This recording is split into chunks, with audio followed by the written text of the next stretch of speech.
대통령에 대한 국민 소환을 한다라는 관점으로 대통령에 대한 국민 소환이요? 네. 보통 지방에서 이런 거 지방에서는 국민 소환 이제 너무 못하면은 투표로 주민 투표로 임기를 끝내는 거잖아요. 몇 프로 필요합니까 이건? 이게 지금 우리 현행 헌법상 있는 제도는 아니고요. 어떤 방식이냐면 대통령의 임기를 2년 단축시키는 헌법 개정을 하면 됩니다. 개헌이요? 네, 개헌입니다. 헌법을 개정해서 대통령의 임기를 2년 단축시키면 내년 5월이면 대통령의 임기가 끝나는 근데 거죠. 그거는 현직 대통령은 안 될 거 아니에요? 아닙니다. 가능합니다. 우리 그 헌법에 대통령 임기 조항을 개정하면 현직 대통령한테 적용되지 않는다라는 규정 때문에 헷갈려 하시는 분들이 사실 있으신데 문구를 잘 보면요. 임기를 연장하거나 중임을 변경하는 것만 적용되지 않습니다. 거꾸로 임기를 단축시키는 건 적용이 가능합니다. 그래서 이거는 뭐 저뿐만 아니라 거의 모든 헌법학자들이나 법조인들이 임기 단축은 가능하다. 임기 단축이라는 게 2년 단축하는 거예요? 2년 단축. 그러면 대통령의 임기를 3년으로 한다 이렇게 한단 말이에요? 아니죠. 이거는 부칙으로 이번 대통령만 3년으로 줄이는 거죠. 그럴 수도 있어요. 헌법에 가능합니다. 부칙을 왜냐하면 왜 가능하냐면요. 헌법은 누가 만듭니까? 주권자인 국민이 만들거든요. 국민은 그 헌법을 만들어낼 수 있는 권한이 있기 때문에 얼마든지 가능합니다. 그러면 이제 이번 대통령만 임기를 2년 줄이고 그렇죠. 그 다음에는 4년 중임제로 간다? 그거는 논의를 해봐야 되는데 저는 개인적으로 4년 중임제로 갔으면 좋겠어요. 그렇게 가는 헌법 개정을 한꺼번에 했으면 좋겠는데 그것은 여야가 사실상 어느 정도 합의가 있어야 되고 국민적인 공감대를 통해서 진행이 돼야 되기 때문에 지금은 가장 최소한의 원포인트 개헌으로 소환하자. 요것만 딱 그냥 개헌하는 걸로. 임기 단축 부칙 개헌이군요. 그러면 그 얘기를 지금 하기 시작했습니다. 그래요? 이게 엄청나게 큰 장점이 있습니다. 어떤 장점이냐면요. 크게 두 가지가 있는데 첫 번째는 지금 우리 여지껏 논의했던 것처럼 대통령이 뭐 이게 위법이냐 아니냐 당선인데 이게 뭐 선거법 되냐 안 되냐 이런 논의를 할 필요가 없습니다. 그 탄핵 사유가 불필요해요. 이미 국민들은 실미적 탄핵을 했고 정치적인 심판을 하는 제도이기 때문에 정치적으로 윤석열 대통령은 이제 끝이야라고 판단이 거의 섰거든요. 예전에 박근혜 대통령 탄핵 때보다 지금 지지율이 더 낮아요. 그런 상태라면 굳이 법적인 요건 따질 필요 없이 국민이 결단하면 된다라는 되게 큰 장점이 있고요. 또 하나의 더 큰 장점은 국민이 직접 심판하는 겁니다. 기존 탄핵 제도는 헌법재판소에 넘어가서 헌법재판소가 9명의 재판관이 결정하는 걸 국민들은 기다려야 되는데 긴장하면서 기도하는 마음으로 기다렸거든요. 대통령이 그냥 결정하면 된다는 그렇죠. 거죠? 이거는 국민 투표로 헌법 개정은 최종 확정되거든요. 그러니까 국민이 직접 나는 싫어 하면 찬반 투표 개념이에요. 대통령에 대해서 나는 이 사람은 여기서 끝내야 돼라고 몇 퍼센트가 돼야 돼요, 이건? 과반수입니다. 과반이에요? 네. 그냥 저 국민 전체의 과반수가 아니라 투표자의 과반? 과반. 네, 투표자의 과반. 그러니까 국회의원 선거권자의 과반수 투표에 과반수 찬성이면 돼요. 근데 그거는 아니 근데 잠깐 그 전에 근데 이 개헌안을 올리려면 국회의원 3분의 2가 이거는 참 뭐 정족의 3분의 2잖아요. 그러니까 200명 이상이 일단 동의를 해야 이거 자체가 국민 투표로 넘어가는 걸 거 아니에요. 아주 중요한 지적을 해주셨습니다.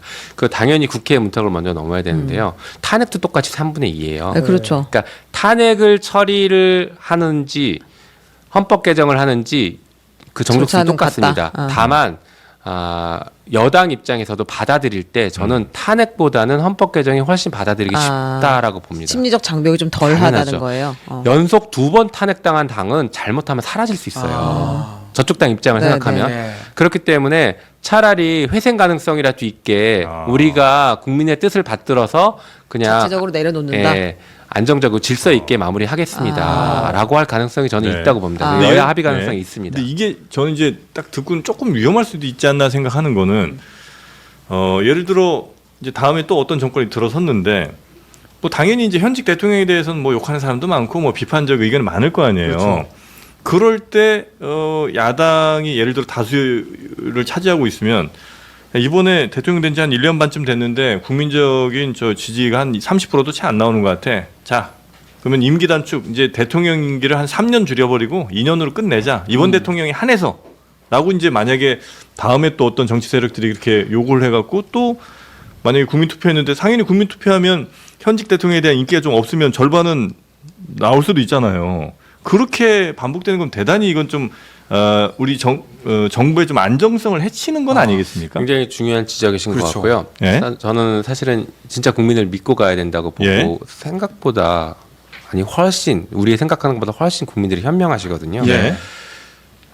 저희가 이제 국민 소환제라고 이렇게 말씀드리고 했는데 가장 걱정되는 부분이 국회는 어찌어찌 합의해서 통과하더라도 국민들이 과연 이거를 인정해 주실까? 국민투표 통과할 수 있을까에 대한 두려움이 있어요. 아, 사실은. 그게 단점입니까? 지금 상황에서 아하. 반대로 아무 대통령이 나 마음에 안 든다고 인기 없다고 자르는 거에 대해서 국민들이 쉽게 용납하기 어렵다고 저는 봅니다. 아. 예, 정권의 안정성, 국가의 안정적인 운영 이런 것들은 국민들이 굉장히 높게 중요하다고 생각하시기 때문에 네.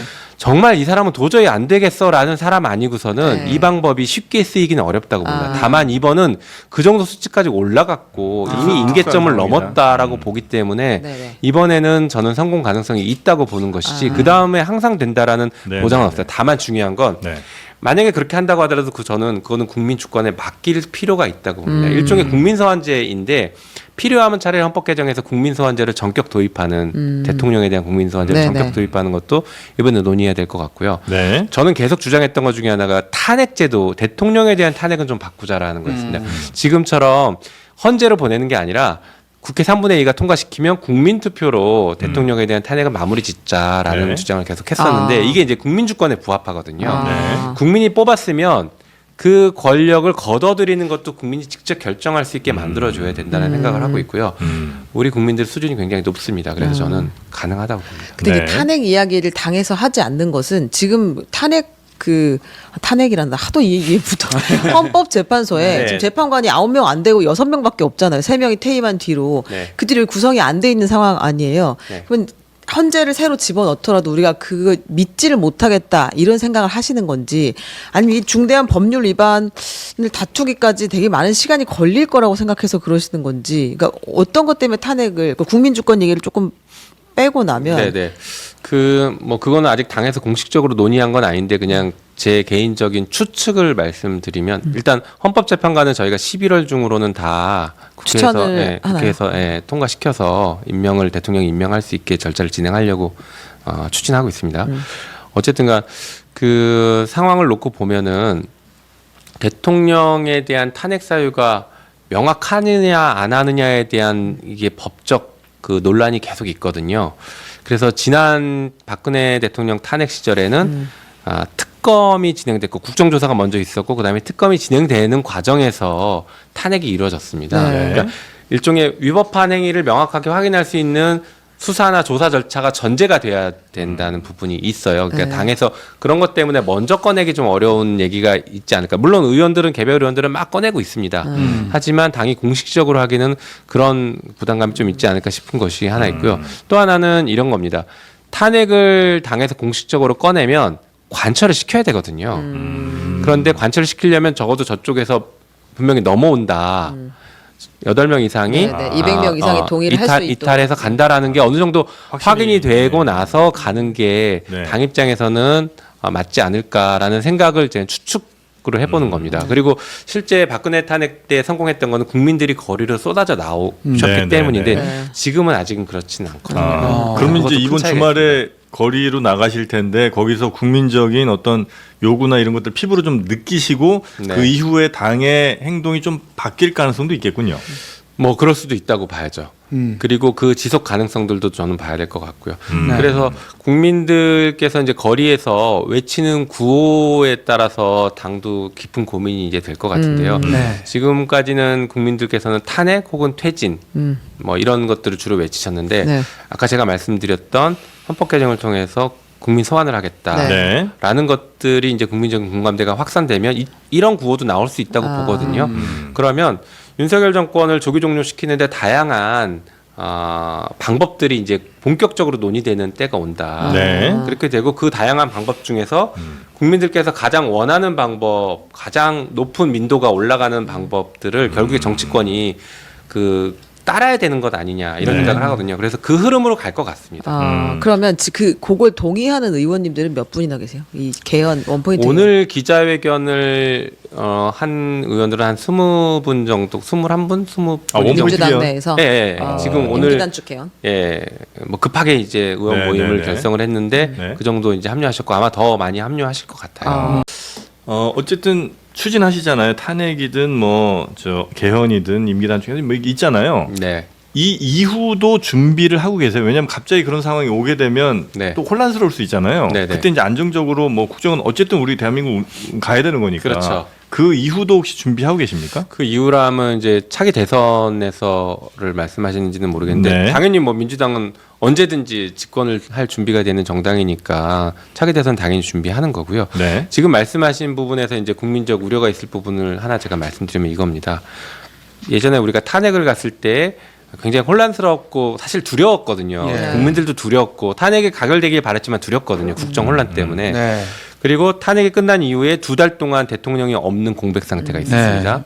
그리고 새 대통령이 인수위가 당선되고 나서 없었잖아요. 인수위가 없었죠. 예. 네. 그런데 아까 말씀드린 헌법 개정은 굉장히 안정적입니다. 왜냐하면 그 임기가 정해졌기 때문에 임기로부터 역산해서 한 2달 전쯤에 대선 치르는 날짜가 나오고요. 네. 대선 치르고 나면 인수위를 인수위원회. 구성할 수 있습니다. 그래서 예측 가능한 상태로 윤석열 정권을 종료시킬 수 있다는 되게 중요한 장점이 있어서 네. 저는 그래서 이제 개헌을 말씀드리면서 안정성까지 같이 확보할 수 있는 방안이라고 이렇게 좀 주장하고 있습니다. 알겠습니다.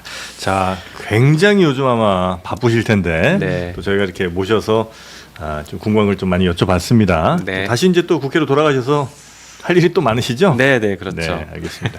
또 뭐, 저 소년미가 좀 있으십니다. 소신- 아, 그렇습니까? 미소에서. 네. 좋은 소식들 좀 밝아 있으면 보이시는데. 네. 저희한테 좀 알려주시고요. 네. 그럼 다음 기회에 또 모시도록 하겠습니다. 고맙습니다. 네, 고맙습니다. 네, 김영희 감사합니다. 의원이었습니다.